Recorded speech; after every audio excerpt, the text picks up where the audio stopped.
बिहार की सियासत में बड़ा खेल होने की संभावनाएं हैं। पिछले 24 घंटों में जो बयानबाजियां हो रही है उससे अब उठापटक की स्थिति बन गई है, खास तौर पर बिहार की राजनीति में।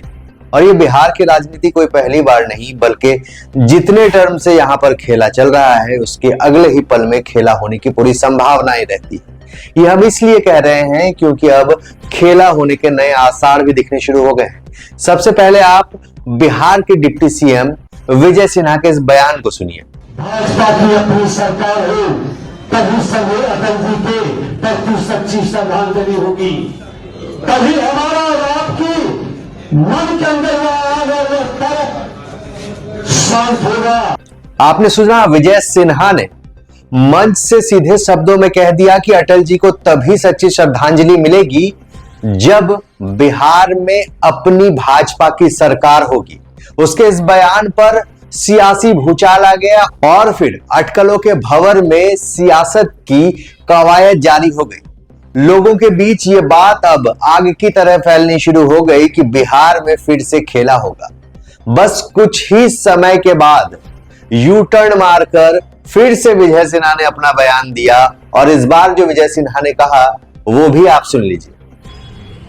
अटल जी के सबसे बड़े चहेते बिहार के मुख्यमंत्री नीतीश कुमार जी थे और उनको यहां सुशासन स्थापित करने के लिए भेजा गया। जंगल राज से मुक्ति दिलाने में 2005 से 2010 के बीच अहम भूमिका निभाई गई। बीच बीच में ये जंगल राज वाले लोग बिहार में अराजकता फैलाने का खेल खेलते रहे, लेकिन एनडीए सरकार मिलकर के नीतीश जी के नेतृत्व में उस जंगल राज का अपहरण, हत्या, लूट, बलात्कार से मुक्त कराया है। और बिहार में अब दोबारा जंगल राज वाले को अवसर नहीं मिलेगा। हर हाल में यहाँ सरकार अटल जी के सोच के अनुकूल एनडीए की सरकार यहाँ पर बनेगी। माननीय बिहार के मुख्यमंत्री नीतीश कुमार जी के नेतृत्व में आगे भी रहेगी। तो चंद घंटों के भीतर मंच से दिए गए बयान और फिर यू टर्न करके विजय सिन्हा का यह बयान ये बताता है कि भाजपा और जदयू में भले ही सामने साफ तौर पर दिख रहा है कि सब कुछ बढ़िया है, लेकिन इस बयान से जो अटकलों का भंवर है वो ये कहता है कि बहुत कुछ होने वाला है, क्योंकि अब राजद ने भी अपना पासा फेंक दिया है। राजद के विधायक भाई वीरेंद्र का बयान ये कहता है कि अगर नीतीश कुमार आते हैं सांप्रदायिक ताकतों को छोड़कर तो बिहार में उनका स्वागत है, राजद परिवार और महागठबंधन में उनका स्वागत है। उनके इस बयान से अब साफ तौर पर बिहार की जनता जो है वो फिर से कह रही है कि इस बार नीतीश कुमार फिर से पलटने वाले हैं। लेकिन पहले आप भाई वीरेंद्र के इस बयान को सुनिए, उसके बाद हम आपको पूरी कहानी सुनाएंगे। भी संभव है, राजनीति में न कोई परमानेंट दोस्त होता है न परमानेंट कोई दुश्मन होते हैं, इसलिए होता रहा है, हो सकता हो सकते हैं। क्या बिहार में खेला होगा? क्या देखिए, खेला होता रहा है, आगे भी खेला होगा, देखते रहिए। देखिए, समर्थन मिल रहा है। समय हमने कहा कि राजनीति परिस्थितियों का खेल है और जब जैसी परिस्थिति आएगी वैसा काम किया जाए। साथ आए तो सांप्रदायिक शक्तियों को छोड़कर आते हैं और उनका भी मन भर चुका है सांप्रदायिक शक्तियों से रहकर, देशद्रोहियों के साथ नहीं रहने की इच्छा है, तो आए तो निश्चित रूप से। लेकिन आपने सुना भाई वीरेंद्र ने क्या कहा। भाई वीरेंद्र ने साफ तौर पर कहा कि सियासत जो है यहाँ कोई भी परमानेंट दोस्त या परमानेंट दुश्मन नहीं होता है। यहाँ कभी भी कोई किसी के साथ आ सकते हैं और खेला होते आया है बिहार में, आगे भी होगा, आप लोग देखते रहिए।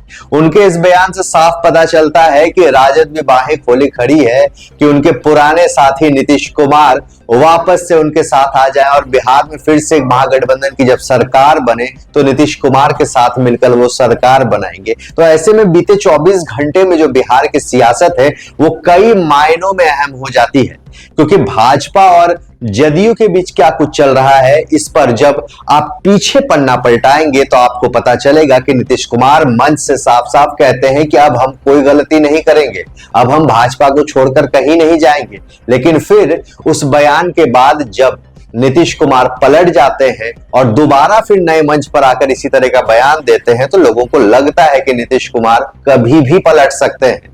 और सियासत जो है वो वाकई किसी का दोस्त या दुश्मन नहीं है, बस एक मौका परस्ती की बात होती है। मौका मिलने के बाद कोई भी किसी के साथ जा सकता है, कोई भी किसी का साथ छोड़ सकता है। ये हमने बिहार की सियासत में बीते एक दशक में भली भांति देखा है। कितनी बार महागठबंधन से एनडीए की सरकार बनी है और कितनी बार एनडीए से महागठबंधन की सरकार बनी है।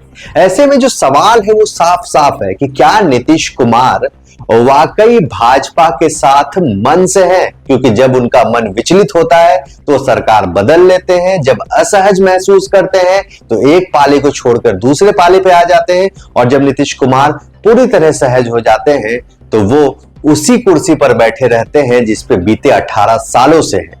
तो नीतीश कुमार यहां एक किंग है जिनके मेकर के लिए एनडीए और महागठबंधन आपस में लड़ती रहती है। कुल मिलाकर नीतीश कुमार से जदयू का और नीतीश कुमार से भाजपा का क्या रिश्ता है, ये अब दिखना शुरू हो गया है, क्योंकि भाजपा के कई ऐसे कार्यक्रम देखे गए हैं जहां पर नीतीश कुमार या फिर जदयू को दरकिनार किया गया है। एनडीए की बैठक अचानक से होनी शुरू हो जाती है। राजद यहां जब बयान देता है कि हां अब हम सरकार बनाने की कवायद में हैं, तो यहां पर एनडीए वापस से एक एक्शन मोड में नजर आती है। कुल मिलाकर बिहार की सियासत में उठापटक चलती रहेगी, और जो पहले हुआ है भाई वीरेंद्र ने जैसा कहा वो आगे भी हो सकता है। तो आने वाले जो 24 से 48 घंटे ये भी बेहद खास है बिहार की सियासत में। हम आपको पल पल की अपडेट देते रहेंगे। कैमरे के पीछे हमारे साथ हैं तहजीब हसन और हम आपके सहयोगी तहसीन अली। बने रहिएगा मेरे साथ। नमस्कार।